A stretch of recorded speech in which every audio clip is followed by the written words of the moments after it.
नमो तस् भगवतो अरहतो सम्मा संबुद्धस्स। विश्ववंदनीय विश्वशांतीदूत प्रज्ञा शील समाधीचे उद्गाता महान करुणावान करुणेचा सागर तथागत सम्यक संबुद्ध, त्या तथागतांचा पावन आणि पवित्र सद्धम्म, त्या सद्धम्माचा सातत्याने प्रचार आणि प्रसार करणारा सदा पूजनीय भिक्खू संघ, बुद्ध धम्म आणि संघ या महान तीन रत्नाची आम्हा सर्वांना माहिती करून देणारे, आम्हा सर्वांचा आधारस्तंभ, भारतीय घटनेचे शिल्पकार, बोधिसत्व गुणपेतांग डॉक्टर बाबासाहेब आंबेडकर यांच्या धम्मक्रांतीमध्ये शेवटच्या श्वासापर्यंत समर्पित राहून आज या मंगलमय प्रसंगी आपणा सर्वांच्या हितासाठी, सुखासाठी आणि कल्याणासाठी अत्यंत महत्त्वपूर्ण असा उपदेश देण्याचा प्रयत्न करतो। कालच्या धम्मदेशनेमध्ये आपण दानाविषयी श्रवण केलेलं आहे।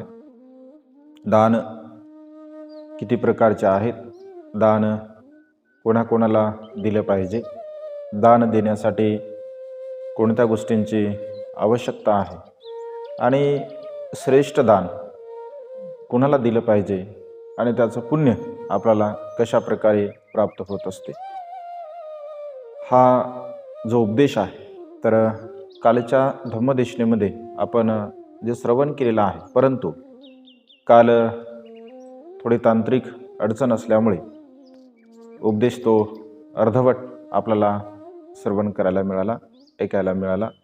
तर त्याच्या समोरील जो भाग आहे तर तो भाग आजच्या धम्मदेशनेमध्ये आपल्याला श्रवण करायचा आहे। ज्या श्रोत वर्गांनी कालची धम्मदेशना जे श्रवण केले नसेल तर ती धम्मदेशना ते श्रवण करू शकतात। त्यामुळे आज मी काय सांगणार आहे तर ते आपल्या सर्वांच्या लक्षामध्ये येऊ शकते। तर दानाच्या बाबतीमध्ये आपण बघतो की पुण्यं खेतं लोकसाथी, भिक्खू संघ हे पुण्यक्षेत्र आहे दान कर्म करण्याचं, कुशल कर्म करण्याचं।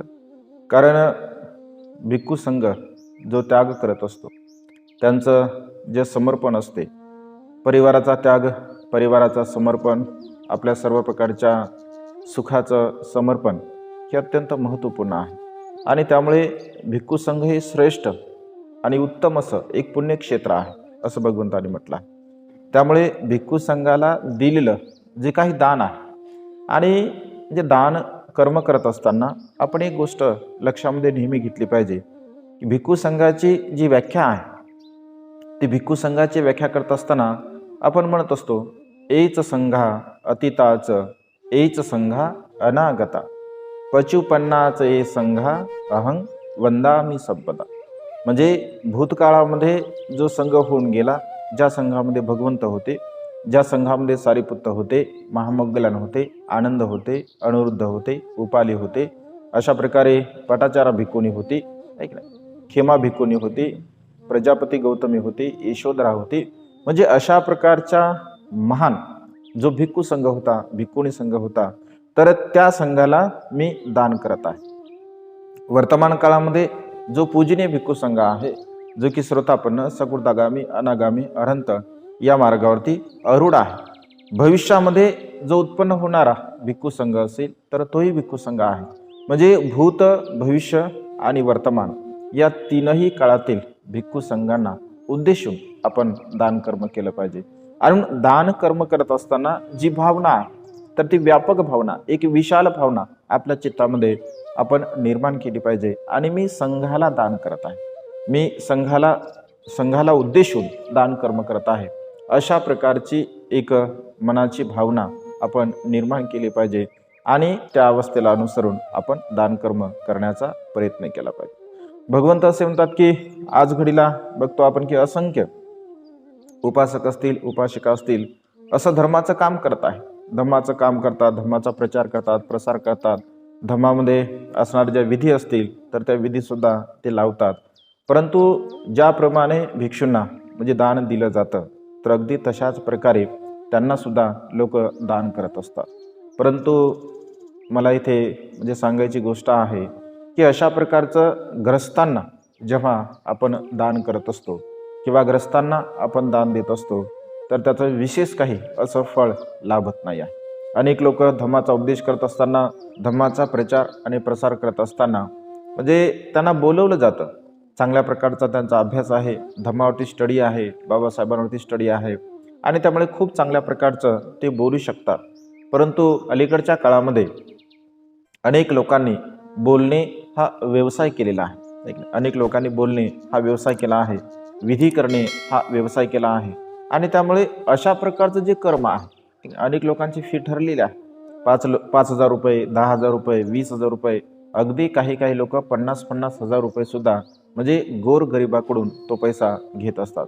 असंख्य लोक आपण बघतो की अत्यंत आपला समाज गरीब आहे आणि अशा प्रकारचा वर्गणीच्या द्वारा लोक पैसा इकट्ठा करतात, लोक जमा करतात आणि जयंतीच्या निमित्ताने असेल आहे की नाही, बाबासाहेबांची जयंती असेल, बुद्धांची जयंती असेल किंवा पौर्णिमा असेल किंवा अशा प्रकारचं धम्मचक्र अनुप्रवर्तन दिन असेल, म्हणजे अशा प्रकारच्या प्रमुख दिनाच्या निमित्ताने अनेक वक्त्यांना त्या ठिकाणी निमंत्रित केलं जातं. मी असं म्हणत नाही की त्यांना म्हणजे दिलंच नाही पाहिजे, तर त्यांना दिलं पाहिजे ना आपण, म्हणजे येण्या जाण्याचं असेल त्यांचं दिलं पाहिजे, थोडंफार त्यांना आपण दिलं पाहिजे. परंतु अशा प्रकारे जर डिमांड करून जर आपण समाजाला म्हणजे लुटत असेल, समाजाला जर आपण समाजाचा पैसा घेत असेल, कारण बाबासाहेब असं म्हणतात की प्रज्ञा मनुष्याकडे असावी, ज्ञान मनुष्याकडे असावं, परंतु ज्ञानासोबत सुद्धा शील असलं पाहिजे, सदाचार असला पाहिजे. ज्ञानासोबत जर मनुष्याकडे शील नसेल, सदाचार नसेल, तर तो मनुष्य आपल्या ज्ञानाने, आपल्या प्रज्ञेने लोकांना लुबाडू शकतो, लोकांना फसवू सुद्धा शकतो. आज घडीला असंख्य लोक अशा प्रकारे समाजाला फसवत आहेत आणि म्हणून समाजाने जो जमा केलेला पैसा असतो, समाजाने जे वर्गणीच्या स्वरूपामध्ये असेल किंवा दानाच्या स्वरूपामध्ये असेल, तो जो पैसा असतो तर तो सत्कारने लागला पाहिजे, तो योग्य कार्याने लागला पाहिजे, तो चांगल्या प्रकारच्या कामाला लागला पाहिजे, तरच त्याचं फळ आपल्याला मिळत असते. भगवंत असे म्हणतात की समाजाच्या नावाने जमा केलेला पैसा जो व्यक्ती अन्य मार्गाने खर्च करतो किंवा तो स्वतःच्या परिवारासाठी, स्वतःच्या हितासाठी, स्वतःच्या सुखासाठी तो खर्च करतो, तर त्याचं जीवन एक नरकगामी अशा प्रकारचं बनू शकते. कारण भगवंत असे म्हणतात की समाजाचा पैसा जर आपण खाल्ला असेल, समाजाचा पैसा आपण आपल्यासाठी खर्च केला असेल, तर ज्याप्रमाणे मिलिंद प्रश्नामध्ये भगवंत असे म्हणतात की ज्याप्रमाणे एखादा तप्त लाव्हा रस असेल, तप्त गोळा असेल, तो तप्त गोळा खाल्ल्यानंतर ज्या वेदना होतील त्याच्याही पेक्षा कितीतरी पटीने असंख्य आणि भयंकर अशा वेदना होतील की जो मनुष्य समाजाच्या नावाने पैसा जमा करून त्या ठिकाणी तो स्वतःच्या परिवारासाठी, स्वतःसाठी किंवा अन्य त्याचा उपयोग जर करत असेल, तर त्याला तशाच प्रकारचं दुःख भोगावं लागतं, तशाच प्रकारच्या वेदना त्याला भोगाव्या लागतात. आणि त्यामुळे समाजाच्या नावाने जो आपण पैसा इकट्ठा करतो, जमा करत असतो, तर त्याचा दुरुपयोग म्हणजे झाला नाही पाहिजे. जे लोक अशा प्रकारचा दुरुपयोग त्या पैशाचा करतील तर ते निश्चितपणे सुखाला प्राप्त होऊ शकत नाही. म्हणून ग्रस्तांना जे काही दान करत असतो आपण, तर ज्याप्रमाणे वाळवंटामध्ये बीज टाकतो आपण, आहे की नाही, वाळवंटामध्ये बीज टाकल्यासारखं आहे. ग्रस्तांना दान देणे म्हणजे वाळवंटामध्ये बीज टाकण्यासारखं आहे. ग्रस्तांना दान देणे म्हणजे जी शेती ज्याच्यामध्ये तण आहे की नाही, तण रहित शेती आहे, तर तणामध्ये असणाऱ्या शेतीमध्ये बीज टाकण्यासारखं आहे.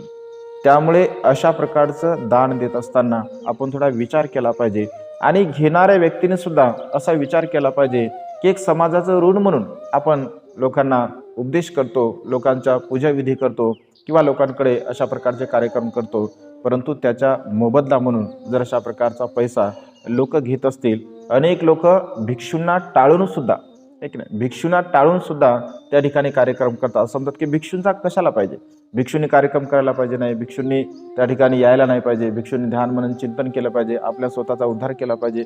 ठीक आहे, ही गोष्ट ठीक आहे, म्हणजे ध्यान मनन चिंतन अभ्यास भिक्षूंनी केलाच पाहिजे, परंतु त्याच्या सोबत जेव्हा आपण समाजामध्ये जातो, धार्मिक विधी करण्यामागचा जो उद्देश आहे, तर आपण समाजामध्ये जातो, म्हणजे समाजामध्ये गेल्यानंतर बुद्धांचा उपदेश त्या ठिकाणी लोकांना प्रॉपर आपण सांगत असतो. आणि त्यामुळे चिवर हे एक प्रचाराचं माध्यम आहे. चिवर हे धम्म प्रचाराचं प्रतीक आहे. आणि त्यामुळे भिक्षू त्या ठिकाणी गेला पाहिजे. भिक्षूने तशा प्रकारच्या कार्यक्रमाचं आयोजन सुद्धा केलं पाहिजे आणि त्या कार्यक्रमामध्ये आपण भिक्षूंना निमंत्रित केलं पाहिजे. आणि अशा प्रकारचं जे काही दानकर्म असेल तर निश्चितपणे दुःख गतीला प्राप्त होणार आहे. आणि म्हणून ग्रस्तांना दान देत असताना आपण विचार करावा, त्याचा कुठल्याही प्रकारचा लाभ आपल्या जीवनामध्ये होत नाही. जसं दानाचे प्रकार सांगताना भगवंत असे म्हणतात की काही लोक केवळ स्वतःचा उद्धार व्हावा, स्वतःचं कल्याण व्हावं, स्वतःचं पुण्यकर्म व्हावं, स्वतःचं कुशल कर्म व्हावं, केवळ मीच सुगतीच्या अवस्थेला प्राप्त व्हावे म्हणून तो मनुष्य स्वतः दान कर्म करत असतो. परंतु इतरांना मात्र त्या दानामध्ये सहभागी करून घेऊ शकत नाही. आपण इतरांना सुद्धा, म्हणजे आपल्या परिवारामधील जे काही सदस्य असतात त्या परिवारातील सदस्यांना सुद्धा या दानकर्मामध्ये, या पुण्यकर्मामध्ये आपण सहभागी करून घेण्याचा प्रयत्न केला पाहिजे. दुसऱ्या प्रकारामध्ये काही लोक स्वतः तर काहीच करत नाहीत, स्वतः दान करत नाहीत, स्वतः शीलाचं अनुसरण करत नाहीत, स्वतः पुण्यकर्म करत नाहीत, परंतु इतरांना सांगताना मात्र ते नेहमी सांगतात, अगदी रसाळवाणीने सांगतात की दानकर्म केलं पाहिजे, पुण्यकर्म केलं पाहिजे, शीलाचं अनुसरण केलं पाहिजे. आणि तशा प्रकारचं मार्गदर्शन मात्र ते दुसऱ्यांना करत असतात. दुसऱ्या प्रकारचे असे लोक असतात. तिसऱ्या प्रकारचे लोक भगवंत असे म्हणतात की ते स्वतःही करत नाही, ना स्वतः दानकर्म करतात, ना स्वतः शीलाचं अनुसरण करतात, ना स्वतः पुण्यकर्म करतात, स्वतः काही करत नाहीत. आणि इतर कोणी जर करत असेल तर कशाला दान केलं पाहिजे, कशाला शीलाचं पालन केलं पाहिजे, काय लाभ होणार आहे, काय मिळणार आहे, हे काही सत्य नाही आहे, हे सर्व काही खोटं आहे. म्हणजे अशा प्रकारे दान कर्म करणाऱ्या व्यक्तींना सुद्धा त्या ठिकाणी ते प्रेरित करू शकत नाहीत. आणि देणारे जर व्यक्ती असतील तर त्यांना सुद्धा देऊ शकत नाही. समाजामध्ये असे असंख्य लोक आपण पाहतो की अशा प्रकारच्या भावनेने जीवन जगणारे सुद्धा लोक या सृष्टीमध्ये आपल्याला पाहायला मिळतात. त्याच्यानंतर चौथा प्रकार आहे की जो स्वतः करतो, स्वतः दानकर्म करतो, स्वतः शीलाचं अनुसरण करतो, स्वतः पुण्यकर्म करतो आणि इतरांना सुद्धा तशा प्रकारची तो प्रेरणा देत असतो की दानकर्म करणं कुशल आहे, दानकर्म करणं पुण्य आहे आणि दानकर्म आपण केलं पाहिजे. भगवंत असे म्हणतात की भिक्षूंनो, मी ज्या सुखाचा अनुभव करत आहे, मी ज्या सुखाला प्राप्त केला आहे, तर मी हे स्वतः केलं आहे. मी स्वतः अशा प्रकारचं कुशल कर्म, पुण्यकर्म केलं आहे आणि म्हणून मी तुम्हाला खात्रीपूर्वक सांगत आहे की हे कुशल कर्म आहे, हे पुण्यकर्म आहे, हे चांगल्या प्रकारचं कर्म आहे. निश्चितपणे तुम्ही अशा प्रकारचं कर्म करून आपल्या जीवनामध्ये महान अशी सुखाची अवस्था प्राप्त करू शकता. अशा प्रकारचा उपदेश दिल्यानंतर भगवंत असे म्हणतात की मग याचे परिणाम काय आहे? याचे परिणाम सुद्धा असतात. जो स्वतः दान कर्म करतो तर त्याचे परिणाम काय आहे, त्याचे विपाक काय आहे? तर भगवंत असे म्हणतात, यदा कदाचित जर तो मनुष्यभूमीमध्ये जर जन्मास आला असेल तर तो सौंदर्याने युक्त होतो, तो बलाने युक्त होतो, तो आरोग्याने युक्त होतो, तो धनधान्याने युक्त होतो. म्हणजे त्याला स्वतःला तशा प्रकारचा लाभ होत असतो. परंतु त्याचे जे अपतेष्ट असतात, त्याचे जे नातेवाईक असतात, त्यांना मात्र कुठल्याही प्रकारचा लाभ होत नाही. ते अत्यंत गरीब असतात, ते अत्यंत दुबळे असतात आणि अशा प्रकारचे ते गरीब असल्यामुळे, ते दुबळे असल्यामुळे याच्यावरती आश्रित असतात. परिणामतः हा सुद्धा फारशा अशा सुखाला प्राप्त करू शकत नाही. दुसऱ्या प्रकारचा मनुष्य जो स्वतः करत नाही परंतु इतरांना प्रेरणा देत असतो, यदा कदाचित जर तो मनुष्यभूमीमध्ये जन्मास आला तर भगवंत असे म्हणतात की त्याचे सर्व अपतेष्ट अत्यंत धनवान असतात, अत्यंत रूपवान असतात, अत्यंत चांगल्या प्रकारचं जीवन जगणारे असतात, परंतु हा अत्यंत गरीब असतो, अत्यंत कृश असतो. याला कुठल्याही प्रकारच्या सुखसुविधेचा लाभ होत नाही, याला कुठल्याही प्रकारच्या धनधान्याचा लाभ होत नाही. का होत नाही? कारण याने फक्त दुसऱ्याला सांगितलं, याने स्वतः मात्र काहीही केलं नाही आणि दुसऱ्यांना सांगल्यामुळे त्याने तशा प्रकारचं केलं आणि त्यांना त्याचा लाभ झालेला आहे. तिसऱ्या प्रकारचा मनुष्य भगवंत असे म्हणतात की जो स्वतःही करत नाही आणि इतरांना सुद्धा तशा प्रकारची प्रेरणा देत नाही, तर तो मनुष्य यदा कदाचित मनुष्यभूमीमध्ये जन्मास आला असेल तर तो ना रूपाने सुंदर असतो, ना बलाने सुंदर असतो, ना धनसंपत्ती त्याच्याकडे असते. म्हणजे अत्यंत गरीब कुळामध्ये त्याचा जन्म होत असतो आणि तो इतरांना सुद्धा तसं करू देत नाही. त्याच्यामुळे त्याचे जे अपतेष्ट असतात, जे नातेवाईक असतात, ज्ञातिगण असतात, मित्रमंडळी असतात, अगदी तशाच प्रकारे त्याच अवस्थेमध्ये जीवन जगणारे असतात. म्हणजे कुठल्याही प्रकारे सुखाला ते प्राप्त करू शकत नाहीत. आणि चौथ्या प्रकारामध्ये भगवंत असे म्हणतात की जो स्वतः करतो आणि इतरांना सुद्धा तशा प्रकारची प्रेरणा देत असतो, तर तो सौंदर्यवान असतो. त्याच्या परिवारातले सर्व सौंदर्यवान असतात, ते रूपवान असतात, परिवारातले सगळे रूपवान असतात. तोही धनवान असतो, सगळ्या परिवारातले किंवा अन्य नातेवाईक सुद्धा म्हणजे धनवान असतात. म्हणजे अशा प्रकारे संपूर्ण परिवार, संपूर्ण कुळ, संपूर्ण अपतेष्ट, संपूर्ण मित्रमंडळी अगदी अत्यंत सर्व प्रकारच्या गुणसंपन्नाने युक्त असतात. या बाबतीमध्ये आपण माता विशाखेचं उदाहरण घेऊ शकतो. विशाखेच्या जीवनामध्ये जे जे लोक आले ते सर्व धनवान होते, सर्व सौंदर्यवान होते, सर्वांना आरोग्याचा लाभ झालेला होता. म्हणजे अशा प्रकारच्या सर्व सुखाला त्यांनी प्राप्त केलेला आहे. म्हणजे मनुष्य जीवन जगत असताना भगवंत असे म्हणतात की स्वतःही आपण कुशल कर्म केलं पाहिजे, स्वतःही आपण पुण्यकर्म केलं पाहिजे आणि इतरांना सुद्धा आपण तशा प्रकारची प्रेरणा दिली पाहिजे. कारण आपण केलेले कर्म हे आपल्याला तात्काळ क्षणी फळ देणारे असतात. या जीवनामध्ये तात्काळ ते फळ देणारे असतात.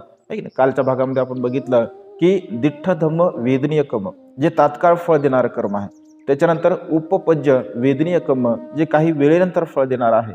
त्यानंतर अपरिहार्य वेदनीय कर्म जे कधी अनेक दिवसानंतर फळ देणार आहे. आणि अहोशी कर्म म्हणजे अशा प्रकारचे हे 4 कर्म आहेत. जशा प्रकारचं कर्म करू आपण तशा प्रकारचं फळ आपल्या जीवनामध्ये आपल्याला प्राप्त होत असते. आणि म्हणून नेहमी चांगल्या प्रकारचे कुशल कर्म, पुण्यकर्म आपण केले पाहिजे. सदा सर्व काळ जेव्हा जेव्हा आपल्या चित्तामध्ये कुशल विचार, चांगला विचार उत्पन्न होण्याची भावना निर्माण होते, अगदी त्याच क्षणी ते कुशल कर्म, ते पुण्यकर्म आपण करण्याचा प्रयत्न केला पाहिजे.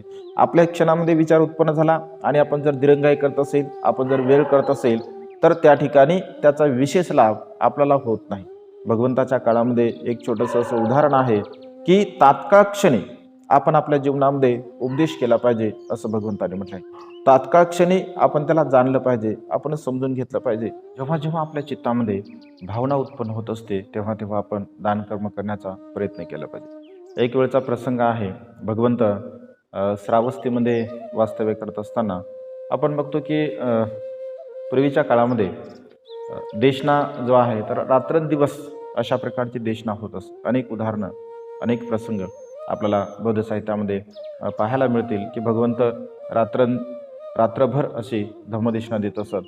आणि जेव्हा त्यांच्या पाठीमध्ये दुखत असे तेव्हा ते सारीपुत्तांना म्हणत असत की सारीपुत्त, आता मी थकलो आहे, तर तो उपदेश दे. आणि सारीपुत्त बनते त्या ठिकाणी उपदेश देत असत.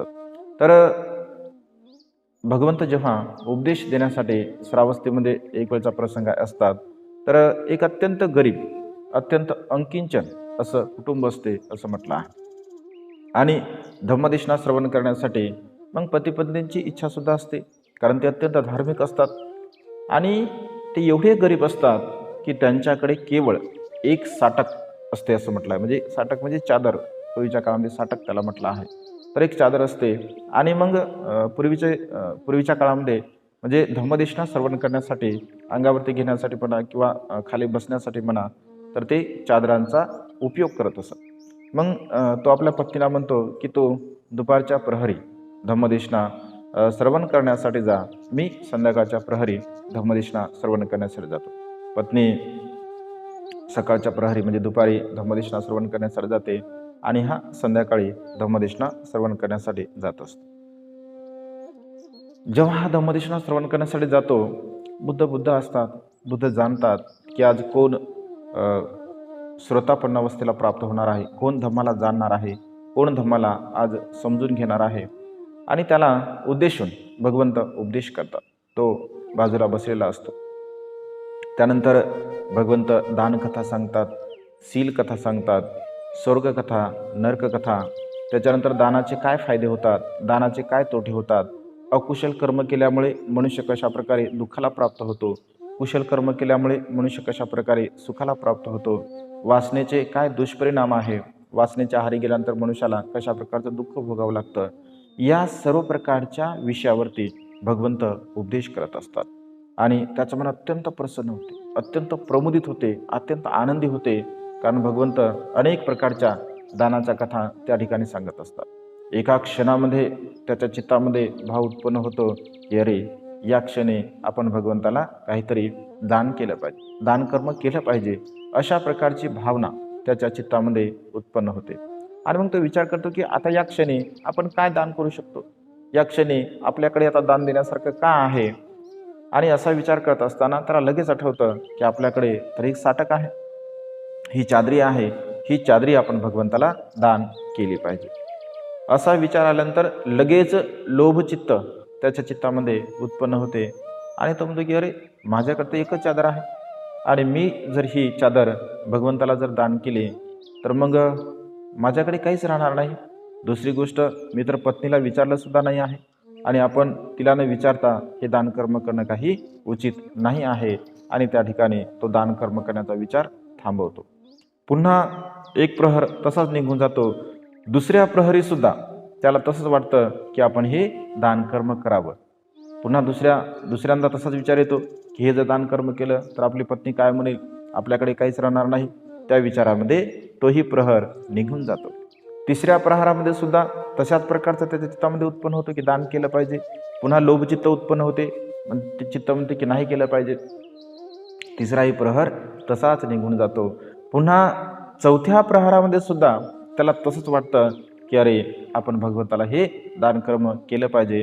परंतु या क्षणी मात्र दानचित्त जे आहे तर दानचित्त लोभचित्तावरती विजय मिळवते आणि क्षणामध्ये तो भगवंताला ती चादर दान करत असतो। दान केल्याबरोबर त्याच्या अंतःकरणातून सहज उद्गार निघतात, हर्ष उद्गार निघतात, आनंदाचे उद्गार निघतात, मी जिंकलो, मी जिंकलो, मी जिंकलो।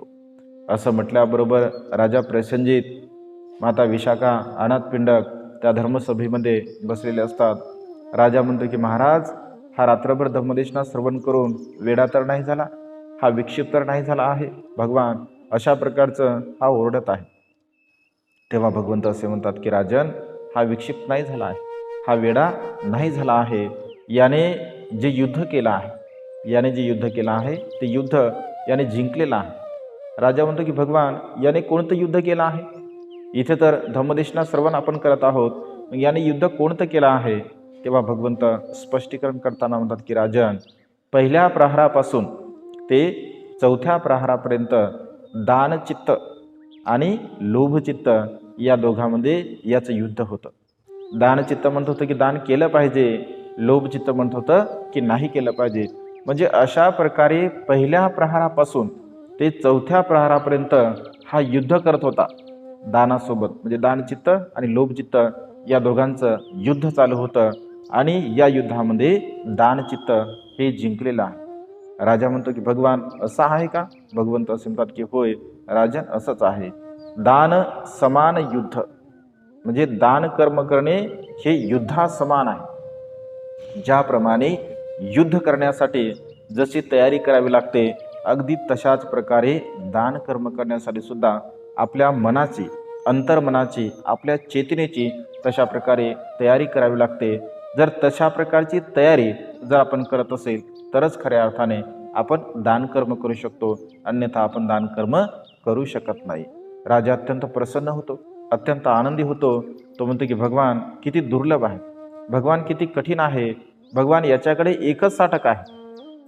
मी राजा असल्यामुळे माझ्याकडे तर असंख्य धनसंपदा आहे, असंख्य गोष्टी आहे, मग मी जे दान करत असेल तर त्याला विशेष महत्त्व नाही भगवान, परंतु हा जो दान कर्म करत आहे तर याला विशेष महत्त्व आहे, याच्या दानकर्माचा त्याग अत्यंत महान आहे। आणि अशा प्रकारे राजा प्रसन्न होतो, आनंदी होतो आणि असं म्हटलं की लगेच त्याला 2 साटक, 2 चादरे राजा देत असतो। त्या दोन्ही चादरे तो भगवंताला दान करतो। त्याच्यानंतर राजा म्हणतो की अरे हा तर खूपच दानशूर आहे। पुन्हा राजा त्याला 4 चादरे दान करतो, तो 4ही चादरे भगवंताला दान करतो। पुन्हा राजा त्याला 8 चादरे दान करतो, 8ही चादरे तो भगवंताला दान करतो। पुन्हा राजा त्याला 16 चादरे दान करतो, त्या 16ही चादरी तो राजाला भगवंताला दान करतो। पुन्हा राजा त्याला 32 चादरी दान करतो, तर त्या 32 चादरीपैकी 30 चादरी तो भगवंताला दान करतो। चूल साटक अशा प्रकारे आहे आणि महासाटक असे 2 प्रकारचे साटकचे उदाहरण आहे। तर त्यापैकी 30 चादरी तो भगवंताला दान करतो आणि 2 चादरी आपल्याकडे ठेवतो. तेव्हा राजा म्हणतो की मी तुला 2 दिल्या, तू भगवंताला दिला. मी तुला 4 दिल्या, तू भगवंताला दिल्या. मी तुला 8 दिल्या, तू भगवंताला दिल्या. मी तुला 16 दिल्या, तू भगवंताला दिल्या. मी तुला 32 दिल्या, तू भगवंताला 30 दिल्या. 2 का ठेवल्या?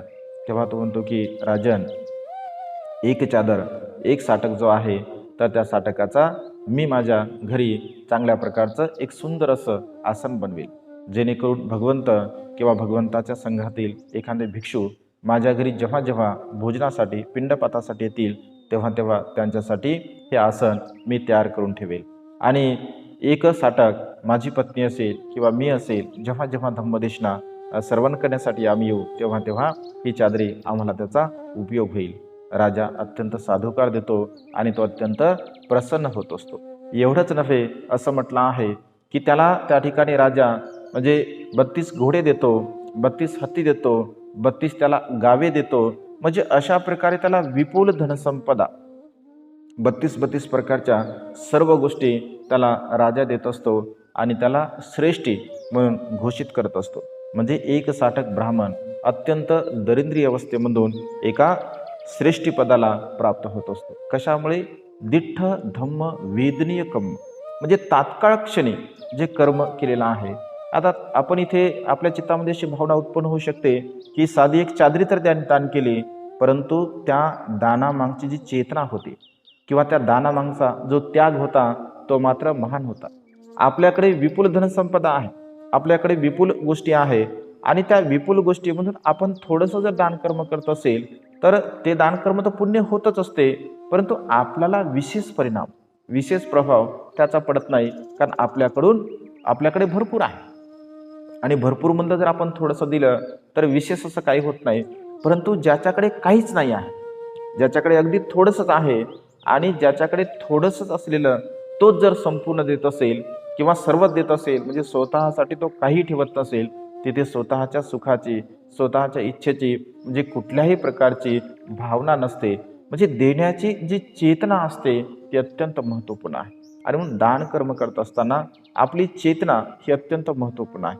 तुम्ही कोणत्या चेतनेने, कशा प्रकारच्या चित्ताने दान कर्म करता याला खूप महत्त्व आहे. म्हणून चेतनाहं कमंग भिक्कवे असं भगवंतांनी म्हटलं आहे. म्हणजे चेतनेच्या आधाराने आपण जे जे कर्म करत असतो ते आपल्याला महान फळ, महान सुख प्राप्त करून देणारे ठरत असतात. म्हणून दान देत असताना आपलं चित्त अत्यंत प्रसन्न असलं पाहिजे. आणि म्हणून आपण म्हणतो दानं ददंदु श्रद्धाय, श्रद्धायुक्त चित्ताने बुद्धाप्रती श्रद्धा, धम्माप्रती श्रद्धा आणि संघाप्रती श्रद्धा आपल्या चित्तामध्ये जर असेल आणि त्या भावनेने जर आपण दान कर्म करत असेल तर महान असं फळ आपल्याला प्राप्त होत असते. म्हणून श्रद्धायुक्त चित्ताने आपण दान कर्म केले पाहिजे. म्हणजे शिलाचं अनुसरण जेव्हा आपण करत असतो तर त्याची भावना केली पाहिजे आणि मनाला एकाग्र करण्यासाठी, चित्ताला एकाग्र करण्यासाठी आपण समाधी भावना, विपश्यना भावना, आनापानसतीची भावना आपल्या जीवनामध्ये केली पाहिजे. म्हणजे अशा प्रकारचं दान कर्म आपण नेमकं कोणाला द्यावं, दान कुठं दिलं पाहिजे, अशा प्रकारे आपण चिंतन केलं पाहिजे, मनन केलं पाहिजे आणि चिंतन मनन करून आपण दानकर्म केलं पाहिजे. म्हणून पुण्यं खेतं लोकसाथी, पुण्यक्षेत्र केवळ भिक्खू संघ आहे आणि भिक्खू संघाला आपण सर्वतोपरी दानकर्म करून धम्माचा प्रचार आणि प्रसार करण्यासाठी सहाय्य केलं पाहिजे. आज या मंगलमय प्रसंगी अधिक न बोलता आपण या धम्मोपदेशाला जाणावे, समजून घ्यावे आणि अशा प्रकारचं जीवन जगून आपलं मानवी जीवन सफल बनवावे, एवढीच ही धम्मदेशना आजच्या प्रसंगी देतो आणि ही धम्मदेशना समाप्त करतो. सर्वांचं मंगल हो, सर्वांचं कल्याण हो, सर्वांना दीर्घायुष्य.